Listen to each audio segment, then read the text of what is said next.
Hi hello friends. School விட்டு வர்ற குழந்தைங்க ஏதாவது ஒரு ட்ரிங்க்ஸ் சாப்பிட்ணும், ஏதாவது சாப்பிட்ணுன்னு ஆசையாக வருவாங்க. நம்ம இன்றைக்கி பார்த்திங்கனாக்கா ஜவ்வரிசி மில்க் ஷேக் நல்லா சூப்பராக இருக்குங்க. செம்ம டேஸ்டியாக இருக்கும் இந்த மில்க் ஷேக்கு.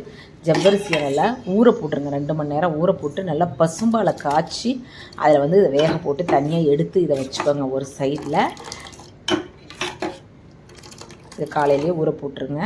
நல்ல பசும்பால், நல்ல கெட்டியான பாலாக, நல்லா திக்காக எத்தனை பேருக்கு தேவையோ அந்த அளவுக்கு காய்ச்சி எடுத்துகிட்டு 2 வாழைப்பழத்தை எடுத்து தோல் எடுத்துகிட்டு நீங்கள் பொடி பொடியாக கட் பண்ணிவிட்டு மிக்சி ஜாரில் போட்டு 4 சுற்றி இதை ரெடி பண்ணி தனியாக எடுத்துக்கோங்க. இப்போ முந்திரி பருப்பு, சாரப்பருப்பு, எண்ணெய் பருப்பு இருந்தாலும் அதையும் நீங்கள் தனியாக பொடி பண்ணி நெய்யில் வறுத்து எடுத்துக்கோங்க. இந்த வாழைப்பழ தோலை தண்ணி ஊற்றி ஊற போட்டு 2 நாள் கழித்து செடிக்கு ஊற்றுங்க.